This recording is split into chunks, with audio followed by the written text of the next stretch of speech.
What happens when an unknown engineer claims that a truck can float?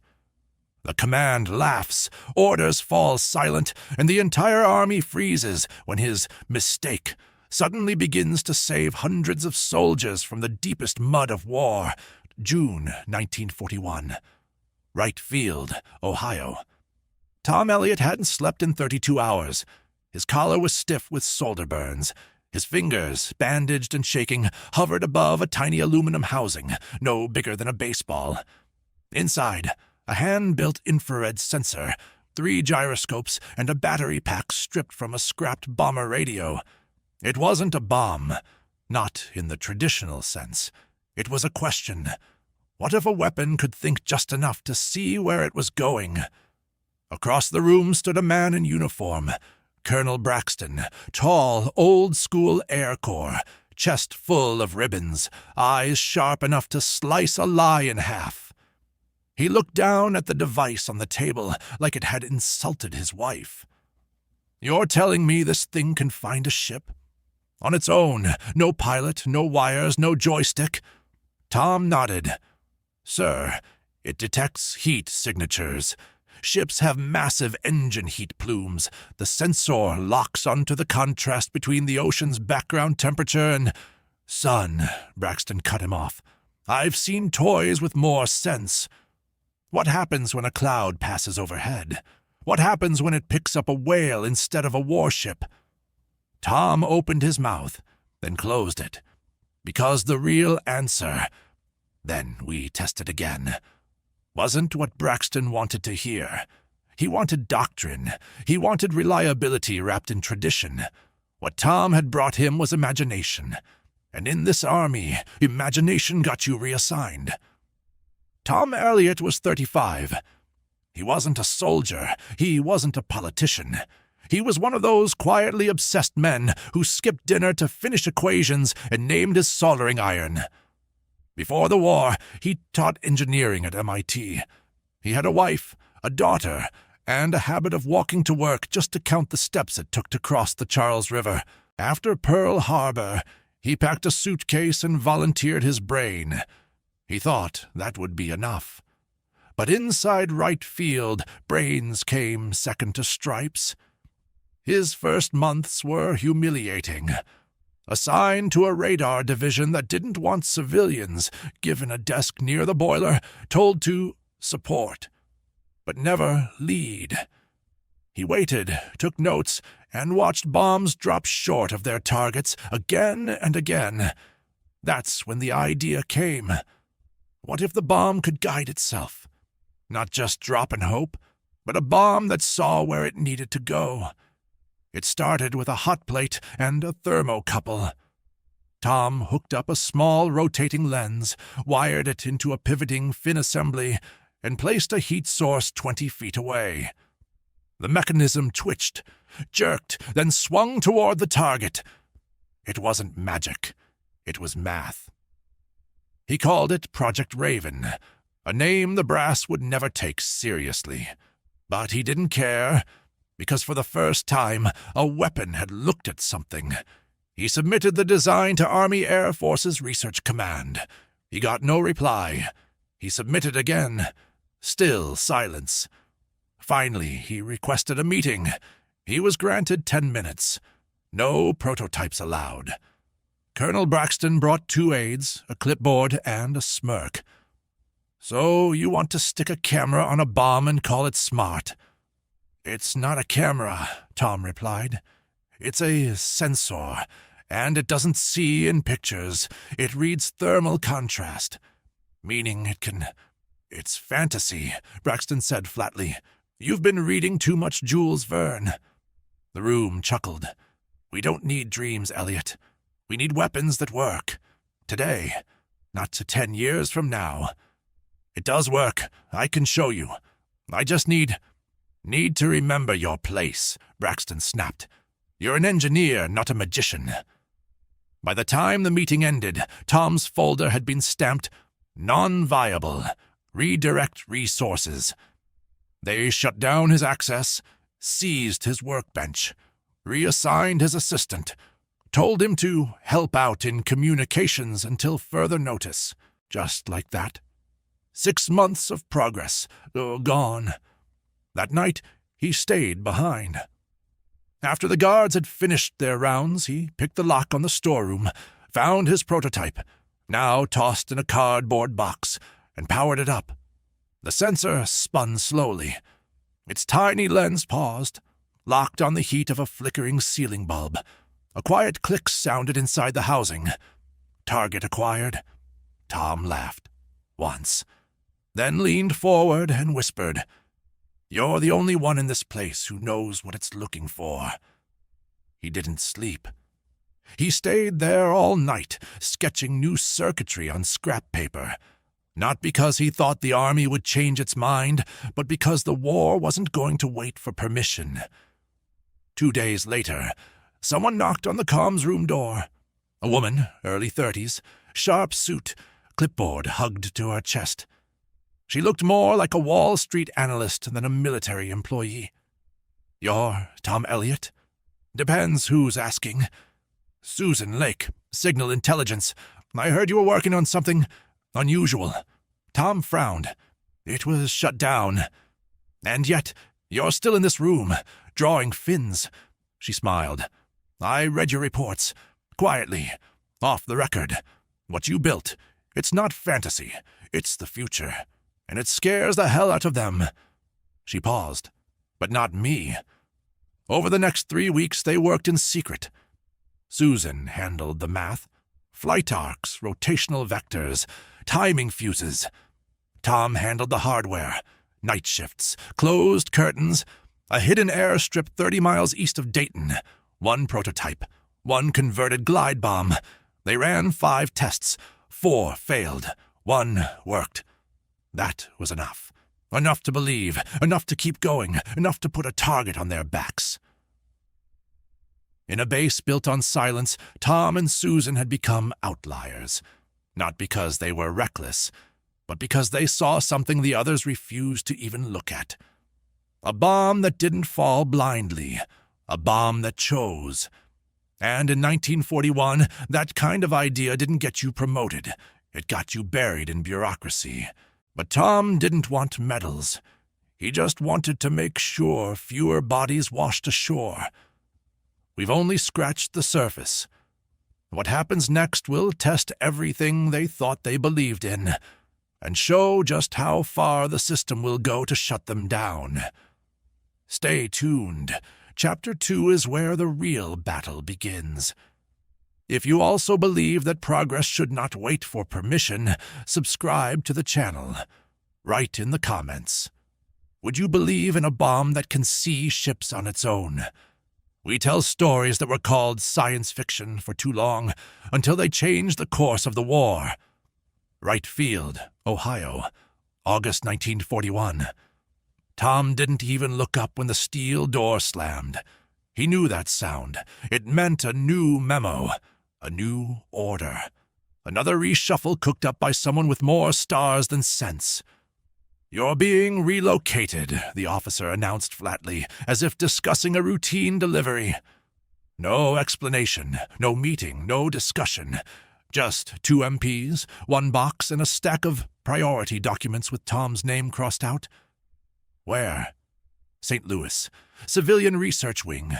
Experimental Hydraulics. That's not my field. It is now. They didn't even let him take his notes.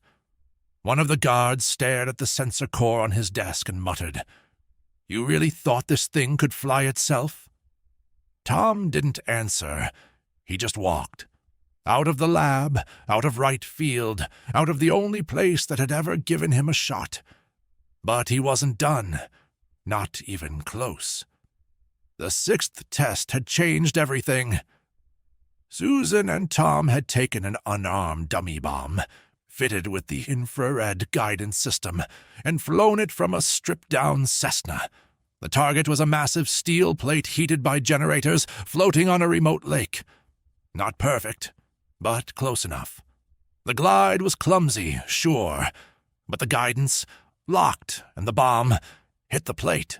Dead center, no manual steering, no radio signals, just sensors and math. That night, they'd stared at the slow-motion footage over black coffee, exhausted, stunned. "You realize what we just proved?" Susan whispered. "Yeah," Tom replied, "that we're about to be buried in red tape." He wasn't being dramatic. By morning, word had somehow leaked. Not up, sideways. To another office, another command. By afternoon, Tom was shut out. By midnight, the project file was missing. St. Louis was a ghost town in khaki, a converted warehouse filled with desks, rust, and the slow tick of underfunded ambition. Tom wasn't there to build anything. He was there to be buried quietly. They gave him a typewriter and a 200-page technical manual on hydraulic brakes. "This isn't a punishment," said his new supervisor, Lieutenant Carter. "Then why does it feel like one?" "Because you're not playing by the rules, Elliot." That sentence stuck. Not playing by the rules. He hadn't broken any laws. He hadn't stolen anything. He hadn't compromised a mission. He just dared to believe a bomb could think for itself. In 1941, that was enough to make you dangerous. The first call came on a Tuesday night.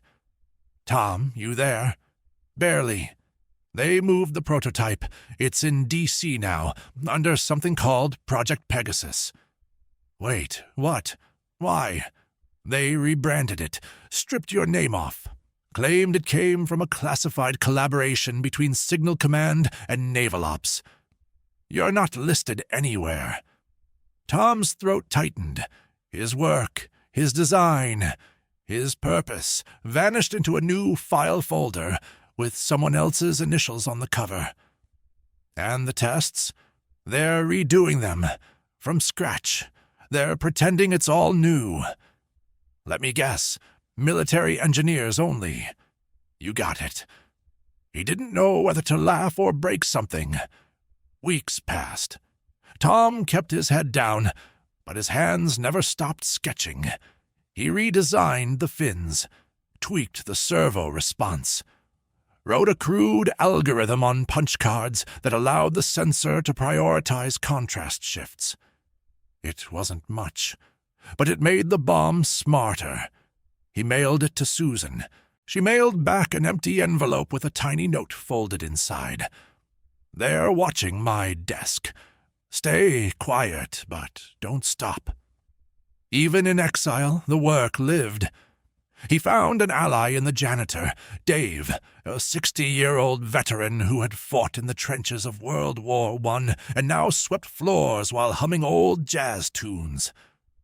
"Saw your plans once," Dave mumbled, wiping his hands. "You what?" "That junk you were hiding under the printer. Reminds me of the first time I saw a tank. Everyone said, 'That'll never work.' Now look at us." In October, Tom received an official letter. Sealed, formal, cold. All further communications regarding experimental ordnance must be pre-approved through military oversight channels. Any continued development without authorization will be considered a breach of federal research protocols. Translation: sit down, stay, silent, disappear. But Tom had already sent version 3.0 to a friend in New Jersey, a former student now working in naval logistics. Just the schematic. Just in case. He couldn't fight the system head-on, but he could outlast it. On a rainy Friday, someone tampered with Susan's lab. Her desk was raided. 2 of her notebooks disappeared. She was told it was a clerical reshuffle. Later that night, she called from a payphone. "They're trying to erase us, Tom. I know. They assigned me to filing duty. I'm officially out." "I'm sorry." "Don't be. You were right. It's not the technology they fear. It's the loss of control." Then the line cut out. That night, Tom stayed at his desk long after the others left. He stared at a crude wooden model of the guidance unit.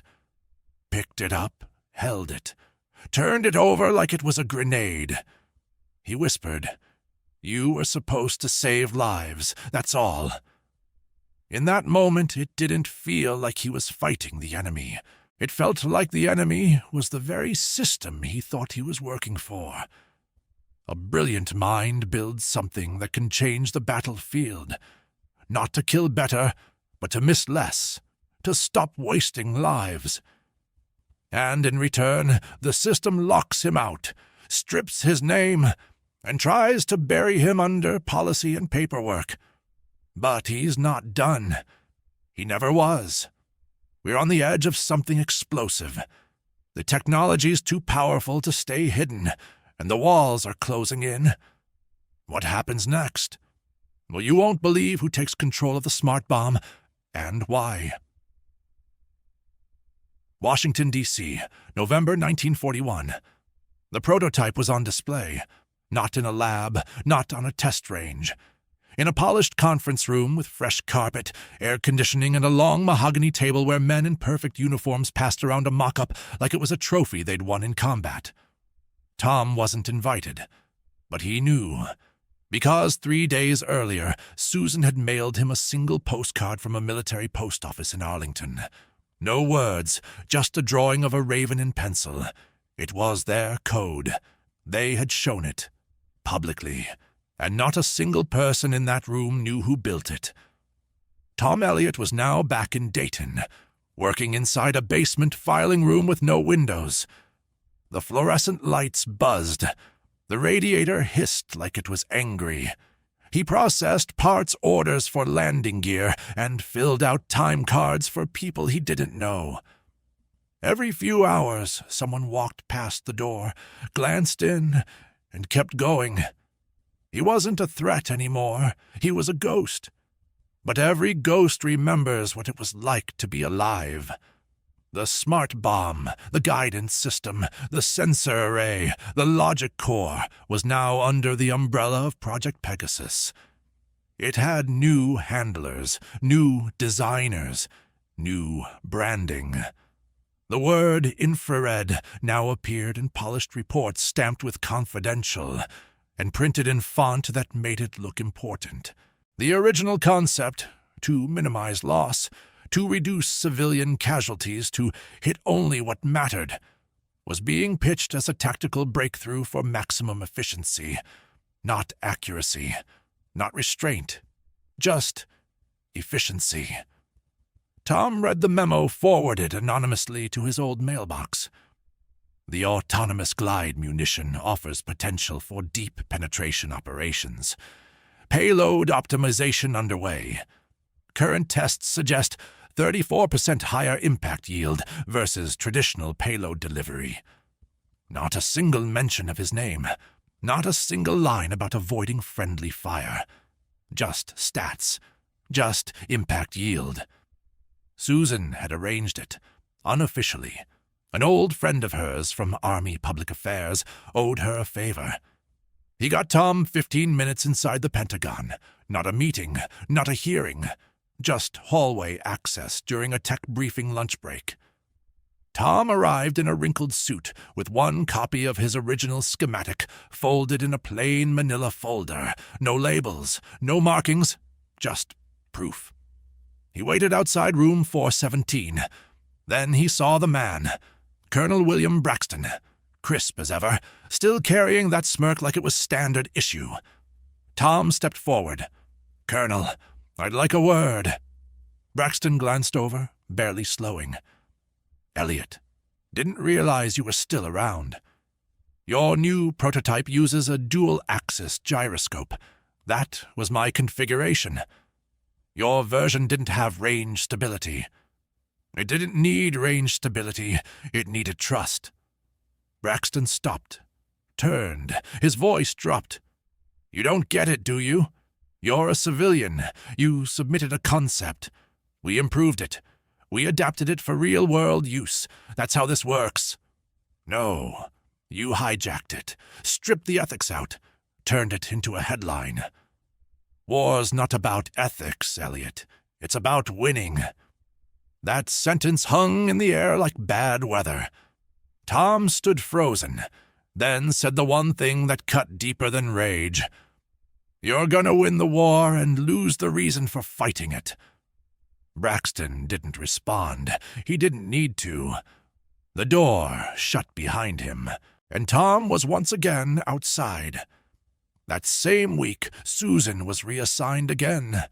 This time not to a basement, but to strategic messaging and materials review. Translation, propaganda. Her job was to write press releases about exciting new developments in battlefield intelligence.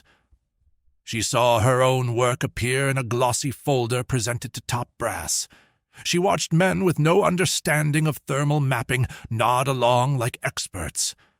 She sat in meetings where the word autonomous was now being swapped out with self-correcting, because autonomous sounded too risky to the public. "We need to make this sound safer," one officer said, tapping the table. "What's safer than hitting the target?" Susan asked. Silence. The bomb was finally tested with a live payload. Pacific Theater, night operation, cloud cover, target, a Japanese transport ship. But the bomb didn't hit the ship. It hit a smaller escort vessel trailing behind. Technically still a target, but not the objective. The after-action report called it a partial success. Tom got hold of the footage through an underground chain of favors. The impact was clean, the guidance system worked. But the target ID logic was wrong. It had no way to distinguish between targets, only heat and movement. That was the feature Tom had warned about. You give it eyes, but no judgment, and it'll hit whatever's brightest. Instead of reassessing the system, the Army doubled down. They fast-tracked production, cut corners, ordered 50 prototypes. The headlines praised the Visionary program and cited anonymous sources about a new era of warfare. Tom sat in his one-room apartment in Dayton, staring at a newspaper clipping. Unmanned glide bomb delivers devastating blow in Pacific. He read it twice, then tore it in half. He went back to the field, not the lab, not the base. Just a stretch of land behind the old test site where they'd launched the first successful run. It was overgrown, forgotten, but he stood there anyway, one hand in his pocket, the other holding the last remaining copy of the original schematic. He didn't speak, he didn't cry. He just stared at the sky and asked one silent question. What did we build? A weapon that could have spared thousands, now turned into a tool for maximum damage. A man who only wanted to make war smarter. Erased from his own creation. And a military machine that didn't want innovation. It wanted control. They tried to bury the truth. But some ideas don't stay buried. In Chapter 4, what starts as a quiet act of resistance sparks something no one saw coming. Dayton, Ohio, January 1942. Snow slapped against the window like it had something personal to say. Tom Elliott sat at his kitchen table staring at a coffee cup he hadn't touched in an hour. In front of him, a blueprint. Not new, not improved, just pure. The original design. The one with eyes, not just teeth. It was supposed to save lives. Instead, it was now deployed in ways he couldn't track, used by people who had rewritten the story to suit a narrative he never agreed to. He didn't want revenge. He wanted the truth to echo somewhere louder than the silence they'd buried him in. He didn't trust reporters, but he trusted one name, Hal Richards, military correspondent turned editor for the Chicago Chronicle. Tom had seen his byline before. Skeptical, sharp, stubborn. Hal had once written a piece exposing supply chain failures that led to engine malfunctions in dozens of aircraft. It nearly cost him his press clearance. That's exactly why Tom chose him. He didn't send the full schematic. He sent something better. A photo, black and white. Taken during a late-night test in Ohio, the prototype gliding silently through the air, infrared eye glowing like a candle in the dark. The note attached read, "They said it couldn't see. Now they're using it in silence. Ask who built it." 3 weeks passed. Nothing. Then, one morning, Tom's mailbox coughed up a manila envelope with no return address. Inside, a single page of typed text, a redacted transcript from a War Department press office, and a handwritten line at the bottom. "They're scared of this story. That means it's worth telling. H." That was all Tom needed. He started typing. No internet, no public forums. Just typewriters, copied letters, and backroom mail chains. He called it the Blind Weapon Manifesto. Not to inspire outrage, but to raise a question. If a weapon can see, but can't choose, is it still smart or just efficient? He mailed it to engineers. He mailed it to colleges. He mailed it to Army-based libraries embedded inside scientific magazines, between articles no one read. He didn't sign it. The bottom of each page just said, "This design saved lives before it was taken. You decide what it's saving now. 2 months." No word. Then she showed up. Unannounced, hair shorter, face harder. She stepped into his apartment like she still lived there and tossed a folder onto his table. "They're rewriting the logic layer," she said, "without permission, without understanding." The folder was full of memos, engineering change orders, test data. She had a new job, part of a revision team for another version of the bomb. But what they didn't know was she was photographing everything. One note caught his eye. "Remove manual override. Risk of operator hesitation." He looked at her. She just nodded. They don't want smart weapons. They want obedient ones. Together they rebuilt it. Again, not for deployment, not for war, for proof. They rented a garage behind a mechanic's shop. Quiet, dusty, perfect. They took parts from surplus, built the guidance system by hand. Susan wrote code. Yes, code on punch cards, designing a primitive discretion filter. Something that could recognize heat patterns. Sure, but also compare them. If it saw a freighter and a hospital ship, it would aim for neither. "It's not perfect," she said. "Neither are we," he replied, "but we still get to choose." It was the first time the bomb made a decision, and they weren't even on the payroll anymore. Then the calls started. Unlisted numbers, long silences, anonymous voices. "We know what you're doing. This is classified territory. You need to stop." Tom didn't answer most of them, but one stuck. "You think your name will mean anything if the system decides you're a problem?" He wrote that sentence down, taped it to the wall, then wrote underneath it, "Good, that means I finally am." Word spread. Quietly. One engineer at Lockheed whispered about a smart core that could choose targets. A professor at Purdue used Tom's manifesto in an ethics class. A young technician at Aberdeen ran a test on a heat-seeking projectile and asked, out loud, who really invented this? It wasn't loud, it wasn't fast, but it was real. Tom didn't want to take the fight public. He didn't want to become a martyr. He just wanted the system to feel uncomfortable. He wanted it to look in the mirror. He had no medals, no funding, no lab. But Tom had something they didn't expect. Persistence that didn't wear a uniform, and a blueprint that kept whispering, "There's still time to get this right." The Army wanted silence, but Tom gave them echo.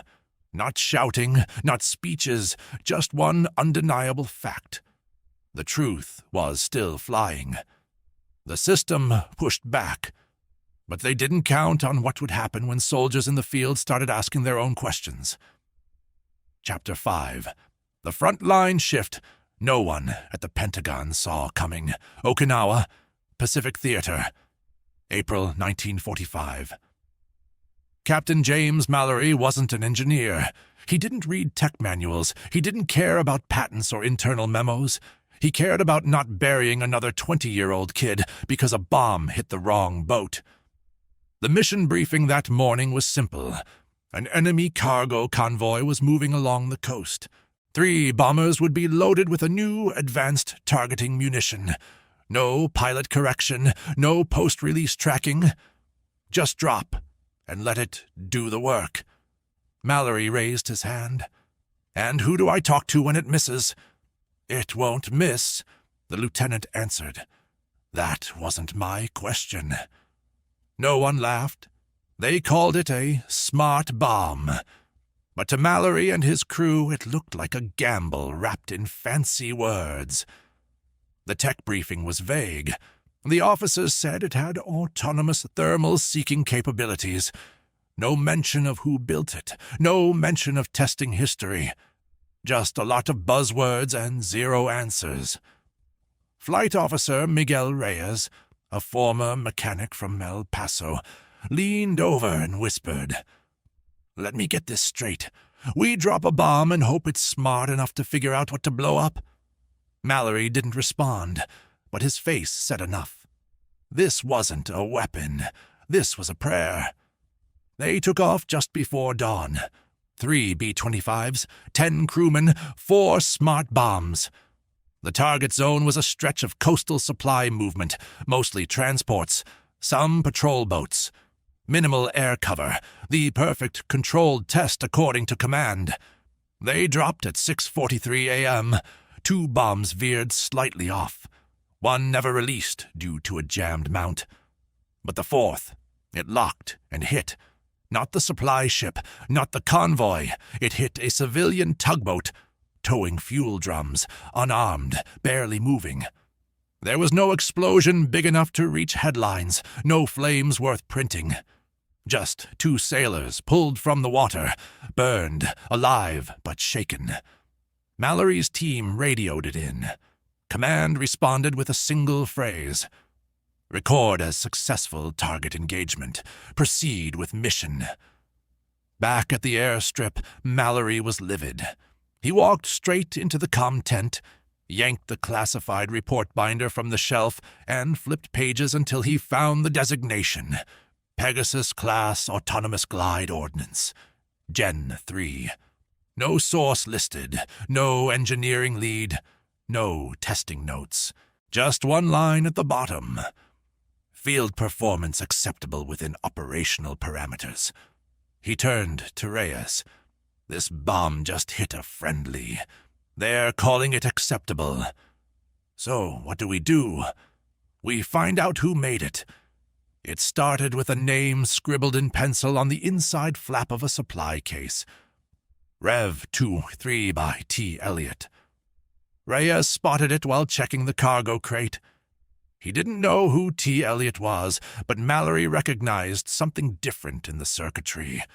Handmade, not factory standard. He pulled the targeting core apart and saw calibration notes in handwriting.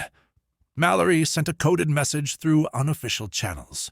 To a retired Air Corps tech in Guam, to a logistics officer in Perth, to a mechanic he'd trained with back in Kansas, and slowly the story unfolded. Not from reports, from whispers, from rumors, from truth the system forgot to delete. By the time the second wave of missions came up, the crews were talking. "Did you hear some guy named Elliott built it?" They pulled his name off the design. He wanted it to avoid non-targets. They stripped that feature. Typical. One of the gunners on a B-17 wrote a letter to his wife back in Missouri. "They told us this thing was smart. Turns out it's just blind with good hearing." She sent that letter to a local newspaper.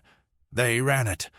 Headline: "Smart Bomb Misses Mark. Who's really in control?" Command tried to clamp down, but the soldiers had already decided. This wasn't about one mission. It was about what they were flying with.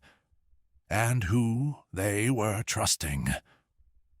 Reyes came back from the hangar with a question that knocked the wind out of Mallory. "You know this thing used to have a manual override?" "What?" "Yeah, original circuit board had a toggle system. Operator could kill guidance and steer manually if needed. It's gone now." That night, Mallory didn't sleep. He stared at the hangar ceiling and realized they removed human judgment. Not because it failed, but because it interfered. Mallory sent an encrypted report. Unofficially, it went to a tech evaluation unit in Hawaii, then to a base in Arizona, then to a certain Susan Lake, now working quietly as a contractor. Her reply came back 3 days later. "Captain Mallory, thank you for confirming. The override was intentional. The creator objected. He was removed." By June, several air crews were filing delayed action reports. They'd request traditional payloads, or refuse autonomous deployment unless direct enemy contact was confirmed. Some commanders called it insubordination. Others called it common sense. The tech was never fully stopped, but it was no longer unquestioned. Tom's name began showing up again, quietly, in footnotes, in handwritten acknowledgments on engineering boards. One tech sergeant carved it into the bomb rack of his plane. TE tried to keep it honest. A tool meant to reduce tragedy was turned into a numbers game, and the people risking their lives in the sky, they started asking the questions the Pentagon never wanted to answer. The system built a weapon, but it underestimated the soldiers holding it. The end isn't quiet. In Chapter 6, the truth comes full circle, not in courtrooms or newspapers, but in the unlikeliest place, the battlefield itself. One moment, one choice, one final echo. The Ryukyu Islands, August 1945. The ocean was glass, that kind of impossible stillness that made even warships look like toys. Captain Mallory stood on the deck of the USS Halberd, watching the sun rise slow and blood orange over the water. Today's briefing wasn't just another strike. It was the mission. High value, high stakes, high risk. Intelligence had located what they called a command-class convoy. Real firepower, no room for mistakes. And once again, the orders were clear. Deploy Pegasus munitions. No override. No questions. Mallory lit a cigarette with a hand that didn't shake anymore. Not because he was calm, because he was done being quiet. The bombs were already on board. 4 units, Gen 3-4. Each had new paint, clean labels, fresh fuses. And still, no human control. Reyes walked the line, hands in pockets, staring at them like they were sleeping dogs. "Same logic core," he muttered. "Same flaw. No manual failsafe. None they'll admit to. They both knew what that meant. Whatever happened today, the bomb chose. And if it picked wrong, that would be history's problem." Inside the planning tent, command officers stood around the map table like it was holy ground. A young lieutenant read the coordinates, outlined the expected route, emphasized timing. "Target window is 5 minutes. Once released, Pegasus units will engage using onboard guidance only. No remote adjustment." Mallory raised his hand. "What's the protocol if the bomb locks on the wrong vessel?" "They don't do that. I've seen one do exactly that. Captain, if you have doubts about the weapon, you're welcome to step off this assignment." Mallory didn't flinch. "Not stepping off. Just making sure everyone in this tent understands what we're gambling with." No one answered. They just moved on to the next slide. Launch time, 15:10. Altitude, 13,000 feet. Speed, 240 knots. As the engines roared to life, Mallory sat in silence. He reached into his flight jacket and pulled out a folded photo. The prototype in mid-flight, infrared lens glowing in the dusk. Susan had sent it weeks ago. Underneath she'd scribbled, "It still sees, whether they admit it or not." The target came into range. 3 enemy vessels, tightly grouped, moving fast. 1 transport, 1 escort. 1 hospital class, clearly marked. Clean white with red insignia visible even from altitude. Reyes checked the scope. Target lock in 3, 2. The bomb released. Mallory stared through the port camera. The Pegasus curved, adjusted, banked. Then began shifting, not toward the transport, toward the hospital ship. Reyes slammed the console. "It's picking the hottest engine profile, wrong vessel. Override. We don't have one." Mallory didn't think. He grabbed the manual release, broke protocol, triggered the emergency flare, designed to draw guided munitions off course in the event of misfire. The flare launched. The Pegasus wobbled. Its lens hesitated, then switched. It veered left, clipped the ocean, and exploded in a geyser of salt and metal, short of all targets. Mission failed. Lives saved. Back at base, they weren't greeted with applause. A junior officer handed Mallory a sealed envelope. "Pending review, unauthorized engagement protocol." He opened it. 2 pages of cold language. Deviation from operational instruction. Interference with classified munitions. Potential breach of wartime conduct. No mention of the hospital ship. No recognition of the decision. Just punishment for thinking. The crew refused to stay quiet. Reyes wrote the report himself, filed it to 4 departments, attached images, flight data, test logs. And at the bottom he wrote, "If this weapon can't tell the difference between the enemy and the innocent, it doesn't belong in our arsenal." Within days, whispers turned into noise. Mechanics talked. Pilots questioned. Ground staff asked why the override had been removed in the first place. Someone even painted graffiti on the hangar wall. Smart doesn't mean right. Back in Dayton, Tom Elliott opened a small box. No return address. No explanation. Inside, a copy of Mallory's report, a photo of the avoided hospital ship, and a handwritten note. This time, it missed, because a human chose to act. "Thank you for giving us that chance." Reyes. Tom didn't cry. He didn't smile. He just placed the photo on his workbench, next to the original sensor housing, next to the drawing Susan had given him. And finally, he turned out the light. The war ended. The story didn't. The bomb would go on to evolve, renamed, redesigned, rebranded. But the moment that mattered, the choice to steer away, to defy the logic of a machine, didn't belong to a general or a lab or a command chain. It belonged to a soldier, to an engineer, to people who remembered why they built it in the first place. And the system? It couldn't erase that. He built it to think. They used it to follow. But the people on the ground, they chose to question. That's the real intelligence.